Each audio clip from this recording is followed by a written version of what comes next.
ভারতের সাথে উত্তেজনা আর উত্তেজনা উত্তেজনা উত্তেজনা, কোনোভাবে বাংলাদেশ কি ভারতের সাথে আরো ঝুঁকিপূর্ণ কোনো দিকে যাচ্ছে?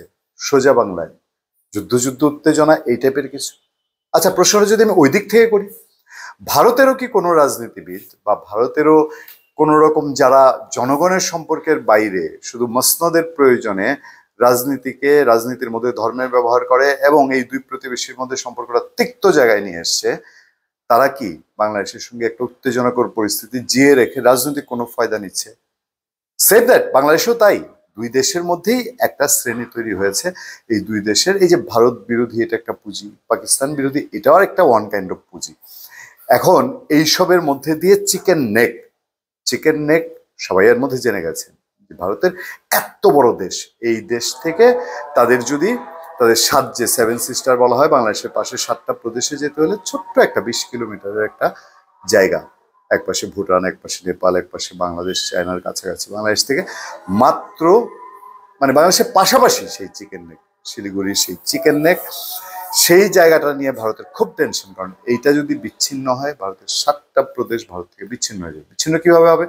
বাংলাদেশ করবে না, চায়না তার সবচেয়ে বড় থ্রেট।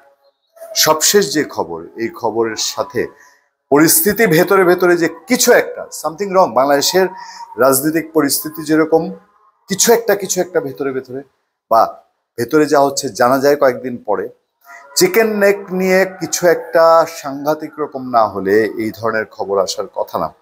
শিলিগুড়ি করিডোরে রাফাল জেট, ভারতের সবচেয়ে অত্যাধুনিক, এবং রাফাল এর মধ্যে নাম করিয়েছে, বদনামও করিয়েছে পাকিস্তানের সাথে যুদ্ধে। পাকিস্তান ভারতের 6টা রাফাল ফেলে দিয়েছিল, ভূপাতিত করেছে বলে বিভিন্ন জায়গায় পাকিস্তানের দিক থেকে দাবি করা হয়েছে। ভারত এটা নিয়ে কোনো কথা বলা হয়নি। সেই রাফাল জেট অত্যাধুনিক যুদ্ধ বিমান এবং S-400 মোতায়েন করলো ভারত।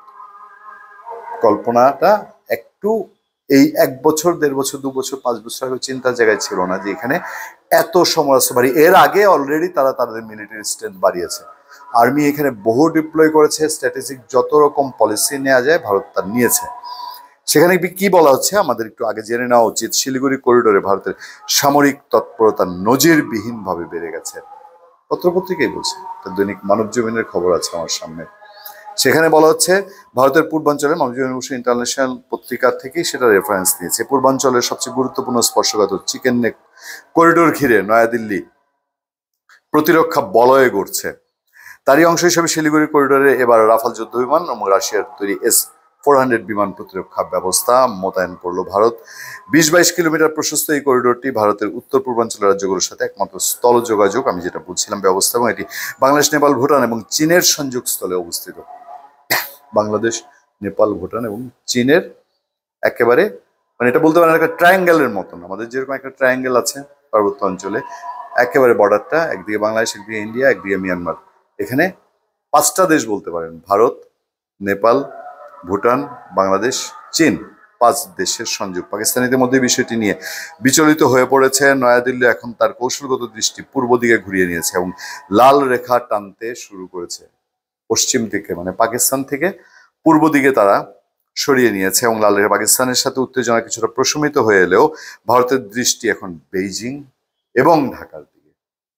এই জায়গাটাই দুশ্চিন্তার, আমি যেটা শুরু করেছিলাম আপনাদেরকে, বেইজিং মানে চীন এবং ঢাকার দিকে দৃষ্টিটা কি? সামরিক প্রস্তুতি নিয়ে দৃষ্টি। জিনিসটা কিন্তু সহজ না। ব্যবসা বাণিজ্যের যুদ্ধ, অন্য কোনো সাংস্কৃতিক যুদ্ধ চলছিল ভারতের সাথে দীর্ঘদিন ধরে। এখন সামরিক প্রস্তুতির দিক থেকে পত্রপত্রিকাই বলছে, এস্টাবলিশড পত্রপত্রিকা, যে ভারত সেই চোখটা ফিরিয়েছে এখন বেজিং এর সাথে, চীনের সাথে, ঢাকা বা বাংলাদেশের দিকে। দ্য এশিয়া লাইভের মতে ভারত ভুটান সীমান্তের কাছে সাম্প্রতিক চীনা সামরিক মহড়া এবং বাংলাদেশের দ্রুত রাজনৈতিক পট পরিবর্তনের ফলে নয়াদিল্লি সজাগ রয়েছে। উদ্বেগের বিষয় হলো ডক্টর মোহাম্মদ ইউনূসের, যে জায়গাটা সবচেয়ে টেনশনের কথা বলা হচ্ছে ভারতের দিক থেকে, যে ডক্টর মোহাম্মদ ইউনূসের এই সরকারের সময় নেতৃত্বে ঢাকা অন্তর্বর্তীকালীন সরকার চীন ও পাকিস্তানের দিকে ঝুঁকে পড়েছে বলে জানা গেছে, যা ভারতের পূর্বে কৌশলগত ভারসাম্য পুনর্গঠনের সম্ভাবনা তৈরি করেছে। এই প্রক্রিয়ায় ভারত আন্তর্জাতিক সীমান্তের 10 কিলোমিটারের মধ্যে মানববিহীন বিমান চলাচল নিষেধাজ্ঞা কঠোর করেছে এবং সমগ্র সীমান্ত জুড়ে আকাশপথে নজরদারি জোরদার করেছে।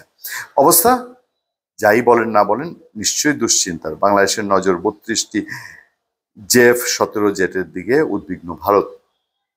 এটা অনেক স্পর্শকাতর। বাংলাদেশে 32টি চীনা পাকিস্তানি JF-17 থান্ডার যুদ্ধ বিমান কিনতে পারে বলে খবর প্রকাশিত হওয়ার পর ভারতের উদ্বেগ আরো বেড়ে গেছে।